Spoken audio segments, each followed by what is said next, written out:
Assalamualaikum warahmatullahi wabarakatuh. Sobat RH sekalian, jumpa lagi kita di channel yang keren ini. Keren cadas. Ya sobat semuanya, ya begini sobat semuanya, ini menarik ya. Yaitu ada penilaian, ada berita media asing terhadap Anies Caimin ini, karena media asing tentu sangat concern dengan hal-hal yang berbau Islam ya. Jadi kalau mereka melihat wah Islam bakal bangkit, maka cara mereka berpikir dan menanggapi itu ya dengan kekhawatiran. Karena cara mereka menanggap kan dengan perspektif barat. Perspektif sekularisme sebagaimana dikatakan Faisal Assegaf kemarin. Sehingga apapun yang berkaitan dengan kebangkitan Islam selalu dicurigai dan selalu dipersoalkan. Padahal berkali-kali dikatakan kalau Islam itu berkuasa maka yang dipraktikkan adalah rahmatan lil alamin. Keadilan tetap bagi semua warga negara. Ya, one thing for sure. Jadi mereka tidak akan dilarang untuk mempraktikkan agama mereka dan lain sebagainya dan lain sebagainya. Kalau ada pelanggaran, ya tentu ada penegakan hukum termasuk pelanggaran yang dilakukan oleh kalangan Islam sendiri ya sekalipun. Coba kita bacakan apa sih yang disoroti oleh media asing atau pihak asing tersebut terhadap kehadiran pasangan Anies Baswedan Caimin ini. Penting ya kita untuk melihat perspektifnya karena kadang-kadang intervensi asing itu bisa mempengaruhi hasil juga rasanya. Oke, coba kita bacakan. Asing sorot Anies Caimin di Pilpres sebut kekuatan Muslim. Jakarta, CNBC Indonesia ya, atau CNBC Indonesia. Media asing menyorot lagi pemilihan presiden RI kali ini terkait bakal calon presiden Capres Anies Baswedan yang sudah menunjuk pasangan wakil presidennya Muhaimin Iskandar alias Caimin. Oke, The Diplomat menulis judul Indonesia's Anies Baswedan picks head of Islamic Party as presidential running mate. Ya, jadi Anies Baswedan ya, calon presiden Indonesia itu ngambil ketua umum Partai Islam sebagai pasangannya dalam pemilihan presiden. Media tersebut membuat keterkejutan banyak pihak soal langkah Anies memilih politisi Partai Kebangkitan Bangsa PKB itu Muhaimin Iskandar tentunya. Pengumuman Anies ini sempat menimbulkan kejutan mengingat PKB pimpinan Muhaimin bukan bagian dari 3 partai koalisi perubahan untuk persatuan yang mendukung Anies sebagai calon pada pemilu tersebut muatnya. Dikutip Rabu. Bahkan para pejabat Partai Demokrat salah satu anggota koalisi menyatakan kemarahannya karena Anies mengambil keputusan secara sepihak tanpa masukan dari mereka, tulis media itu lagi. Laman itu pun menyoroti bagaimana Anies sebelumnya mengalami kesulitan untuk mendapatkan dukungan, di mana jajak pendapat saat ini memberi peluang kecil bagi Anies untuk bertahan dalam pemilihan presiden putaran kedua. Oke, sebuah survei baru-baru ini terhadap 1.220 pemilih yang dilakukan oleh Lembaga Survei Indonesia menemukan bahwa hanya sekitar 1/5 yang berencana memilih Anies, jauh di belakang Ganjar 37% dan Prabowo 36%. Tulisnya. Keduanya telah menerima dukungan dari Jokowi ya. Tulisnya memuat capres lain Ganjar Pranowo dan dari PDI Perjuangan dan Prabowo Subianto dari Gerindra. Keduanya telah menerima dukungan dari Jokowi. Survei yang dilakukan pada bulan Juli oleh Lembaga Survei Indikator menunjukkan hasil yang serupa. Hanya saja Prabowo sedikit lebih unggul dari Ganjar, tambahnya lagi zigzag. Ya. Oke, dimuat pula bagaimana memilih Muhaimin tampaknya merupakan upaya untuk membangun dukungannya di kalangan umat Islam moderat di Indonesia. Sekali lagi Islam moderat. Sebelumnya pada masa lalu Anies memuat media itu yang juga merujuk Reuters lebih mengarah ke terhadap elemen-elemen yang lebih garis keras. Saat Anies mencalonkan diri sebagai gubernur Jakarta pada 2016-2017, ia sukses memanfaatkan kontroversi penistaan agama yang terjadi setelah lawannya Basuki Cahayapurnama dituduh melakukan penistaan agama karena mengutip Al-Quran saat berpidato di kampanye muatnya. bukan pidato di kampanye, berpidato di Kepulauan Seribu. Masa dalam jumlah besar berkumpul di Jakarta menuntut pengunduran dirinya dan pemenjaraannya, tulis media itu lagi. Anies memanfaatkan gelombang momentum tersebut untuk meraih kemenangan signifikan pada pemilu bulan April 2017. Ahok, begitu ia biasa disapa, didakwa, ditangkap dan dijatuhi hukuman 2 tahun penjara pada bulan Mei tahun itu, muat diplomat.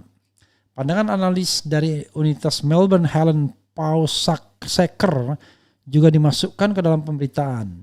Disebutkan Anies sebelumnya dikenal sebagai seorang intelektual muslim yang progresif. Tetapi kontroversi tersebut mengisolasinya dari para pendukungnya yang moderat. Dalam beberapa bulan terakhir, Anies telah melakukan upaya untuk mempromosikan prestasinya dalam mempromosikan toleransi beragama dan etnis yang memberikan konteks penting dalam pemilihan pasangannya, kutip media itu dari Pausacker. Untuk saat ini, Anies sedang belajar dan melakukan rebranding. Tambah media itu pula menulis pengamatan Pausacker lagi yang melihat usia Anies yang relatif muda. Oke. Ya, sobat RH sekalian, kita lihat ya bagaimana mereka, apa istilahnya ya, mereka sangat concern ya, sangat peduli, sangat mau ya untuk melihat Indonesia, apalagi kalau kita kaitkan dengan kebangkitan Islam. Itu selalu menjadi menu yang sangat menarik bagi orang asing. Kadang-kadang dikaitkan dengan posisi Indonesia ya sebagai the largest Muslim country in the world ya, atau the largest population in the world ya, Muslim population in the world ya. Nah itu selalu, apalagi Indonesia adalah negara kaya ya. Tapi sekali lagi dalam politik dalam negeri, partai-partai Islam atau berbasis massa Islam itu hanya nomor 5 saja yang terbesar. Yang yang terjadi adalah ya justru partai-partai berbasis Islam itu hanya menempati posisi nomor 5 PKB, kemudian nomor 7 PKS, nomor 8 PAN dan nomor 9 P3 ya. Jadi agak memprihatinkan posisinya. Kalau PKB tidak bergabung, maka memang posisi partai Islam makin lemah. Oke, tetapi kalau misalnya bergabung ya lumayan. Hanya soalnya adalah kalau kita bicara tentang Islam dan nasionalis yang bersaing, maka kita tidak bisa sepenuhnya membelah.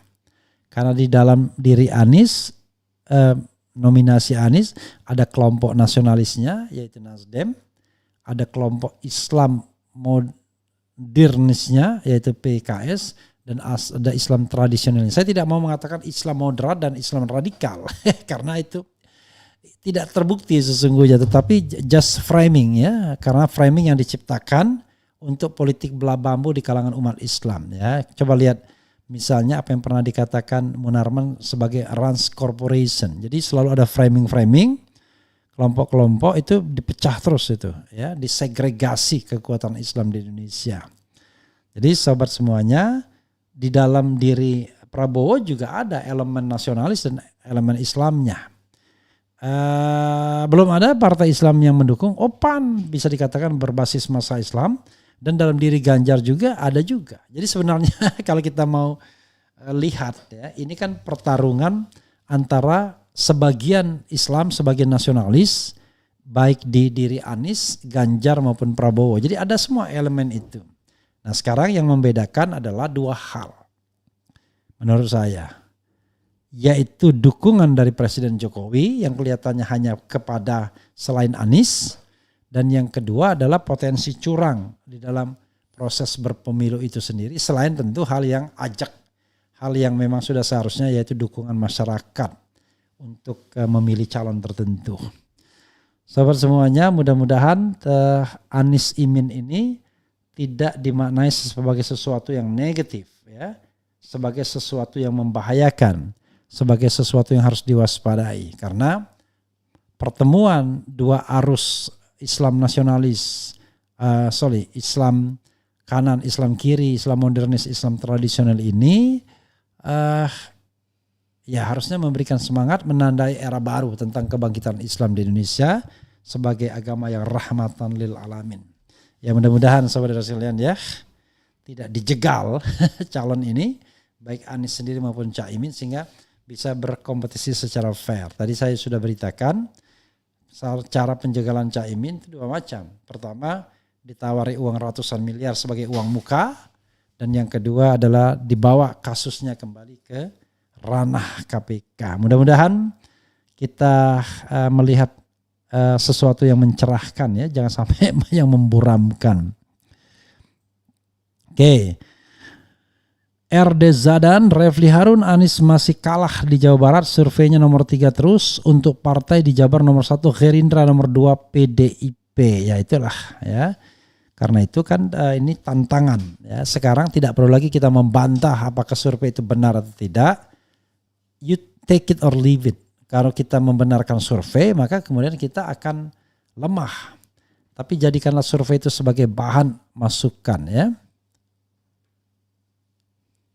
Mungkin bisa aja isu penjegalan Caimin dengan KPK ini sebenarnya yang ditargetkan Demokrat. Oke, I don't know exactly. Apakah Bang Refli tidak pernah berkomunikasi sama Mas Hosinuddin? Kok belakangan ini konten-kontennya agak tercium benci sama Anies berpasangan dengan Caimin? Saya tidak pernah ya, belum pernah berkomunikasi dengan yang bersangkutan setelah deklarasi Anies Caimin. Tetapi marilah kita hormati pilihan orang masing-masing. Masa pilihan dipaksakan? Maka pilihan demokratis itu adalah Anda memilih salah satu pasangan atau Anda golput, itu sama demokratisnya. Hanya memang kalau kita pakai kaidah agama ya carilah yang keburukannya paling sedikit dibandingkan calon lainnya. Dan saya kira karena calon presidennya tetap Anies Baswedan, maka saya sami nawa ta'ana dengan relawan saja, yaitu apapun makanannya yang penting minumannya teh manis. Siapapun calon wapresnya yang penting presidennya Anies, kira-kira begitu ya. Itu saja saudara sekalian, biar saya bisa istirahat dan ini konten ini bisa dinikmati besok kalau mereka sudah tidur, saudara sekalian sudah istirahat. Wassalamualaikum warahmatullahi wabarakatuh. Ciao.